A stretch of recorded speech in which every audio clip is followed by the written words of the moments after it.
Okay, hi everybody. Bonkai 22. Now, I didn't upload it, but in my Edge of Tomorrow review, I mentioned about something that happened last night with YouTube.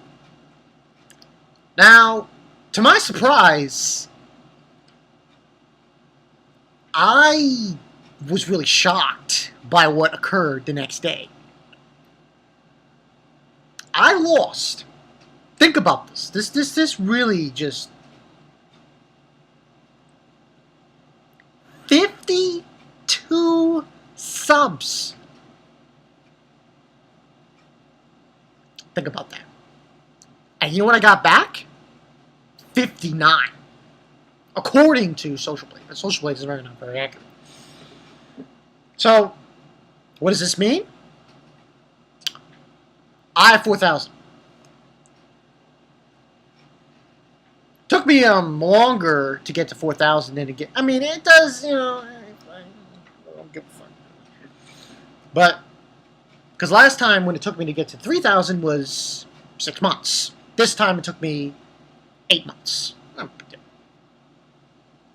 I had help in certain areas, but, that's basically what happened. Also, I got a shit ton of views on the Game of Thrones live stream. So, there's that as well. But yeah, I'm probably going to do some kind of live stream on Thursday. Not tomorrow, though, because I'm going somewhere. So tomorrow will probably be the chapters, One Piece. I'll probably do one of them. I'll do Bleach, and then One Piece I'll do Thursday. And Thursday night I'll do a live stream on my channel, inviting certain individuals to the celebration of it, and some details here and there about a certain thing I'm going to be doing. Right now, this is going to be Maggie. Holy shit, Maggie. Chapter 229, I believe. And then I'm going to do Hunter x Hunter. And I think I'll leave Black Bullet for tomorrow. Because tomorrow I'm going on this fishing trip. Long Island. Freeport or something. Gonna go catch some bluefish. Anyway, this chapter of Maggie. This chapter, oh my, yeah, what the shit happened here? The only thing that I need to illustrate on this chapter is two things. The ending, obviously, and Ugo. Now, the reason why I say Ugo is because for being someone who's smart in magic, Ugo couldn't realize in this chapter that he truly was fully capable of analyzing the magic barrier that enclosed them into and dismantling it. So, because of that, Solomon had to give him a pep talk, pretty much, in this chapter. So, in the chapter, we see that little boy. Oh, by the way, if you're wondering about that little boy, was his name Tez? You'll find out. So he says, help me, mommy. I'm scared, mama. And then you see her, and she's like, I think her name's Phaeton. She's gone. She's really oh my god, my child's gonna die. And Ugo's saying that it's impossible to do. All magic is capable of breaking this. In other words, we've been trapped and we have to stay here waiting in silence while our comrades die. And then Solomon's, that's her name. Fala. F-A-L-A-N. He sees her and she's like, she, in this chapter?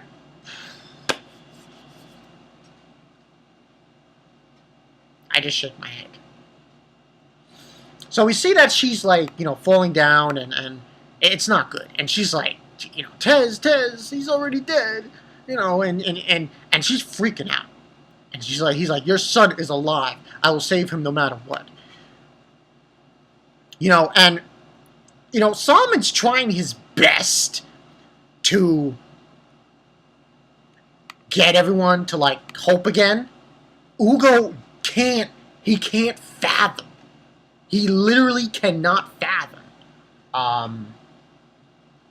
them getting out of this sphere. He really can't fathom it. He's like, this barrier is too complex. There's no way we can do it. It is like a gigantic magic tool. And stating like, how many centuries do you think it took to create this? And then Solomon's like, you can do it. He's like, I can't. Ugo, do you see yourself? The first time we met. And he basically saying to him, with your genius, magicians would be able to attain results otherwise would take them thousands of years. Do you realize? He's like saying, we have no other choice. The only means we can communicate with the outside, with this place, with the magic circuit, are us. You and I will help everyone. And that basically what ends up happening. Solomon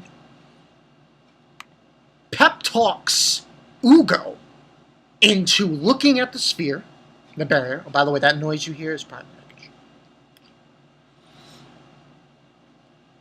And they go and they analyze the data to try and to analyze this barrier and break it down. And you see Falon trying to pray for it. It's like impossible, and he's saying how many days will it take in order to decipher it? What should I do, Solomon? It's like a flood of data. He's like, he says, I can't find any patterns. And Solomon is talking him down, saying, go easy. That's right, go in deeper. And he's saying to Solomon, you're incredible. You can easily cheer up a pathetic guy like me. If we work together, I feel like we can overcome the walls of truth that frees me with fear. And he's like, Solomon's like, Ugo, there is one thing that you still haven't noticed. Still don't understand how it's possible that you were unable to notice it with that incredible brain of yours. But and we see Falon saying, Solomon, Ugo, do your best, please, Solomon. And he's like, that's it. That's right. Keep at it, Ugo. You're doing it. And when he said that, Solomon, I think what he meant was that Ugo didn't realize. He still hasn't realized just how of a genius he is. Ugo himself hasn't realized it. That you really are a genius when it comes to these things. When it comes to breaking down magic. When it comes to doing something like this in this order. And it's like one of those things where Ugo was frozen with fear. He couldn't find a way to analyze all this data and break down this barrier. Yet Solomon was here to tell him, yes, you can. Yes, you can. It was a confidence issue. It had nothing to do with Ugo's abilities. He could do it. It's just he just felt the amount of it was just too overwhelming. So they basically go and do that, shape it, insert it into the system. And he helps him a little, Solomon. By using his abilities, his magic abilities, and saying, and he's basically telling himself, you did that to me and Bathsheba. You take people who came to really hate themselves and think good about themselves. My brain is nothing more than a broken magic tool which exists to help me save everyone here today. And Solomon's like, he calls him an incredible guy, and Solomon's like, Ugo, you didn't notice it after all. The one who's really incredible is you. See? That was the whole bit. Like, Solomon's like, no, I'm not the incredible one. You are. I thought that was nice. I thought how they did that was nice. So eventually what happens is he breaks it down. And he said that's the very reason why you are the strongest magician in the world, Ugo. And they break through. I'm gonna say they break through the barrier. It's disappeared, and they head back to everyone. Wait for us. Next page.